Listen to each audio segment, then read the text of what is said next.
লা লিগার নতুন মৌসুমে ২ ম্যাচ শেষ করেছে বর্তমান চ্যাম্পিয়ন বার্সেলোনা। কিন্তু আশ্চর্যের বিষয় হলো এখনও তারা খেলছে গত মৌসুমের জার্সি গায়ে দিয়ে।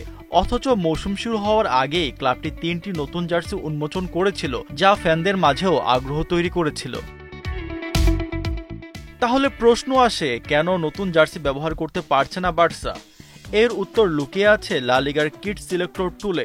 নিয়ম অনুযায়ী প্রতিটি ম্যাচের আগে দলগুলোর জার্সি, শর্টস আর মোজার রং এই টুলে যাচাই করা হয়। উদ্দেশ্য হলো দুই দলের খেলোয়াড়, রেফারি আর দর্শকদের চোখে দুই দলকে আলাদা করতে সমস্যা যেন না হয়।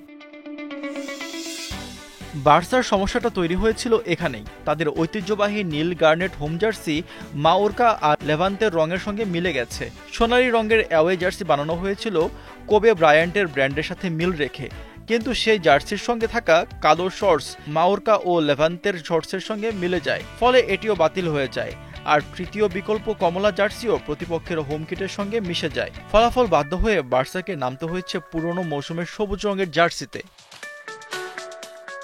আগে দলগুলো প্রতিপক্ষের মাঠে দুটো জার্সি নিয়ে যেত আর ম্যাচের আগে রেফারির সঙ্গে মিটিং করে ঠিক করতো কোনটা পরবে।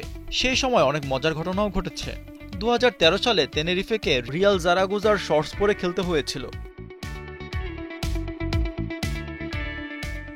বার্সা সমর্থকরা এখন আশা করছেন পরের ম্যাচে অন্তত নতুন জার্সি পরে মাঠে নামতে পারবে দলটি। তবে চূড়ান্ত সিদ্ধান্ত নেবে আবারও লা লিগার কিট সিলেক্টর টুল।